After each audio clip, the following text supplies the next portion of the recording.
Infertility, female infertility. पहला, जब औलाद नहीं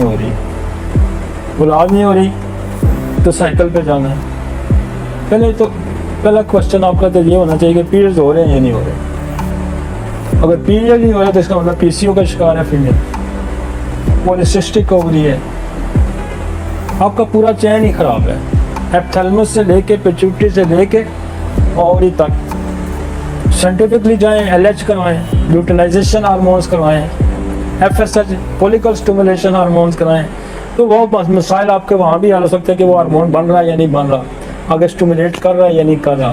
ठीक है ना, ये जो साइंटिफिक ग्राउंड पे टेस्ट होते हैं। आप अल्ट्रासाउंड करवा लें, आया उसके जो ऑर्गन्स हैं, फीमेल ऑर्गन्स, यूट्रस है और ओवरीज है, फ्लिपन ट्यूब्स है, क्या इंटैक्ट हैं, वो नॉर्मल है, साइज इनमें ठीक है, फंक्शन ठीक है, कोई ब्लॉकेज नहीं है, कोई ट्यूमर नहीं है, कोई सिस्ट नहीं है, तो ये आपको पता चल जाएगा उससे अल्ट्रासाउंड से।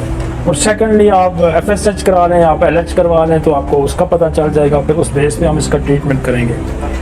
तो साइकिल नॉर्मलाइज करें। जब आप साइकिल नॉर्मलाइज करेंगे तो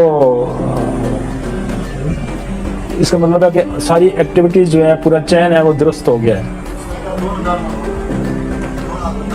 वो भी आता हूँ, वो आता हूँ। पहले तो हमने साइकिल की तरफ जाना ना, पहला क्वेश्चन हमारा साइकिल का बनता है। दोनों को हमने एग्जामिन किया, एक क्वेश्चन हमने बनता है साइकिल का, दूसरा हमने क्वेश्चन करना मेल पे इम्पोर्टेंसी का। ठीक है, अगर इम्पोर्टेंसी नहीं है तो फिर हमने सीमेन एनालिसिस कराना। इधर अगर साइकिल ठीक है तो फिर मैंने फर्दर इन्वेस्टिगेशन करा।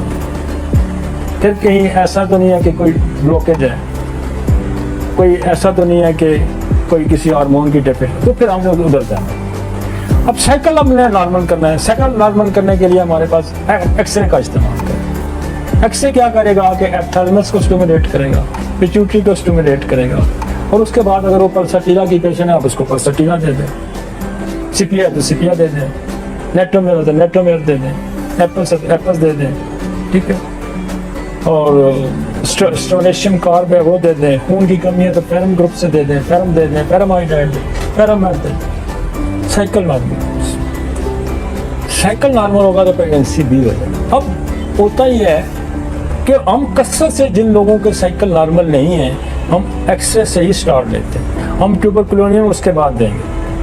ठीक है, हम देखेंगे कि साइकोटिस में आ जाए तो फिर इसको हम मेडोरिनम का भी इस्तेमाल, फिर कहीं हम देखेंगे कि तो इसका कुछ सिफिलिटिक हमें लग रहा है तो हम सिफिलिनियम का इस्तेमाल करेंगे। मोस्ट कॉमनली आज तक जो मैंने देखा है, हमें 3 ग्रुप तो बड़े आसान से मिलते हैं।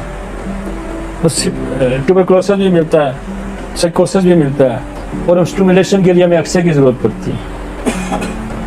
इसमें और मैं पहले डिस्कस कर चुका हूँ, अगर साइकिल आपका ठीक है तो फिर भी आपको जो ओवरीज के अंदर एग्स मेच्योर नहीं बनता, इमेच्योर एग की प्रोडक्शन। अच्छा, ये एक्सरे एग्स को मेच्योर करेगा, ऑरोमेट एग्स को मेच्योर, सिपिया मैंने कहा कि बहुत ज्यादा एग्स को मेच्योर करेगा। तो एक्सरे दे दें, ऑरोमेट दे दें, सिपिया दे दें।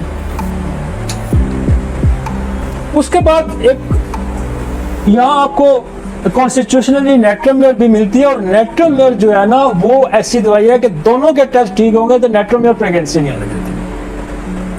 अब नेट्रोमेयर क्या करती है कि वो जो एटमॉस्फेयर है यूट्रस के अंदर, वहां ड्राइनेस होती है, और अब अगर प्रेगनेंसी होती भी है तो उसको जाया करवा देती है। इसलिए जिनके अंदर फ्लूइड की डेफिशिएंसी हो जाती है प्रेगनेंसी के दौरान, उनको भी हम नेट्रोमेयर का इस्तेमाल करते हैं। तो दोनों तरफ से नॉर्मल होने के बावजूद भी टेस्ट नॉर्मल आ रहे हैं, लेकिन हम ये क्वेश्चन करते हैं कि वजाइनल ड्राइनेस तो नहीं पाई जाती, पेनिट्रेशन डिफिकल्ट होती है, तो नेट्रोमेयर एक्सीलेंट काम करेगी। और फिर ये होता है कि यूट्रस जो है वो सीमेन होल्ड नहीं करती और उसको बाहर फेंक देती है, तो नेट्रम कार्ब आ जाएगी।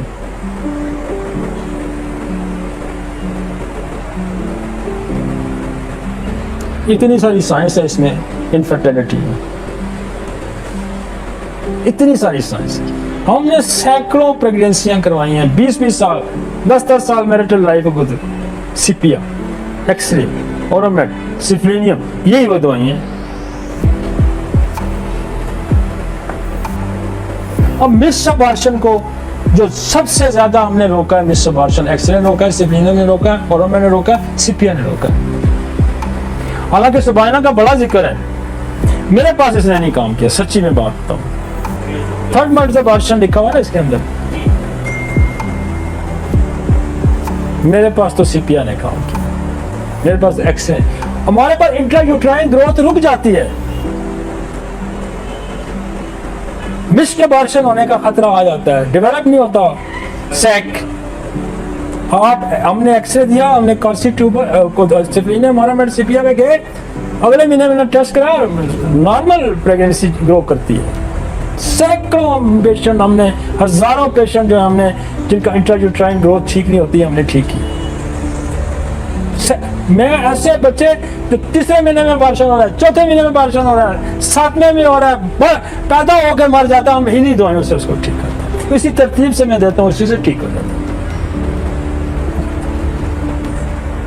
मैं एक और दवाई हम इस्तेमाल करते हैं, शोका का भी कंसेप्शन है, ये बतौर हेल्पिंग मेडिसिन जो होती है, उस मेल बेबी के लिए मैं इसका इस्तेमाल करता हूँ, और वैसे भी प्रेगनेंसी में हेल्प करती है शोका।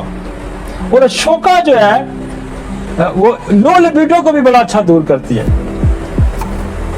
काशी राव ने बड़ा इंडिकेट किया हुआ, लिखा हुआ है कि क्योंकि हिंदू अशोक का ज्यादा इस्तेमाल करते हैं, तो भी वैसे भी उनके यहाँ ट्रेडिशन है, शोका के पत्ते चूसती हैं जिनके यहाँ औलाद नहीं होती। नार वो सुबह औरतें जो है हिंदुओं की, वो जाके ना इसके शोक के पत्ते 3, 4, 5, 7 पत्ते जो है ना वो खाती हैं प्रेगनेंसी की। उनके यहाँ ये इसकी बल्कि स्पिरिचुअल अहमियत है अशोका की।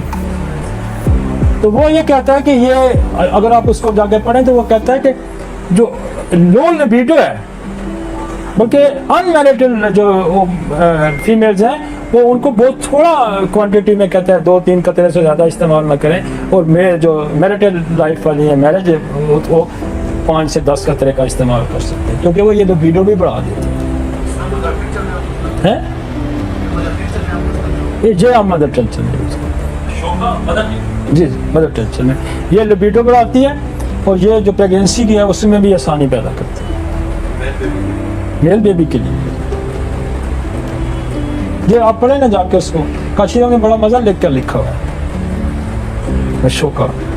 और काशीराम तो शोका बहुत से बवासीर में भी यूज करता है। एल्ट्राफेरिनोसा बेसिकली टॉनिक टाइप चीज है, और वो यूट्रस के स्ट्रेंथ को बढ़ाती है। तो फिर इमीडिएटली भी हम चाइना दें, एपिकॉक दें, एरिजरॉन दें, वो रोक देगी। थलास्पी दें, वो रोक देगी। मोस्टली जो सीपिया अगर चली है तो बोलते हैं ना, आप शॉर्ट उसके लिए भी यूज कर सकते हैं। आप एपिकॉक दें, चाइना दें, वो रोक देगी।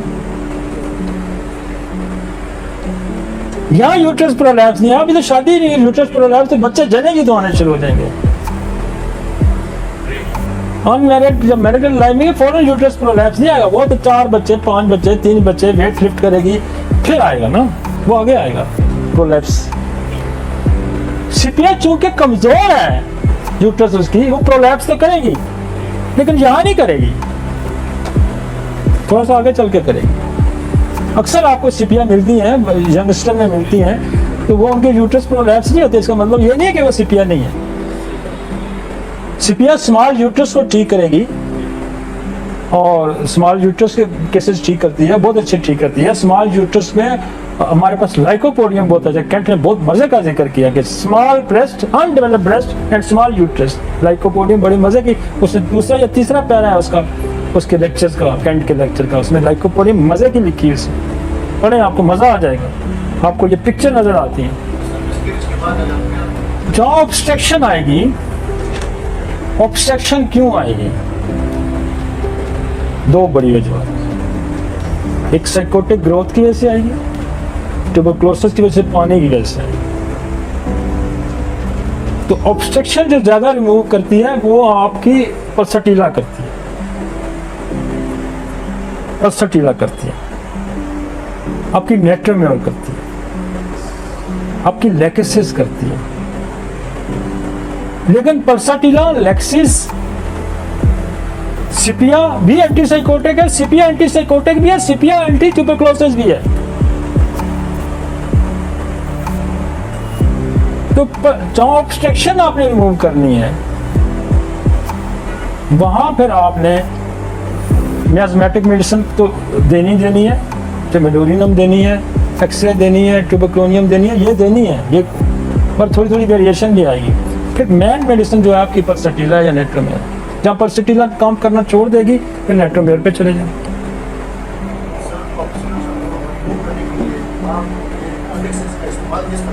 लेक्सिस का मुझे जहाँ पल्सटीला काम नहीं करती मैं फिर बनवा लेक्सिस का इस्तेमाल उसी चीज़ पे।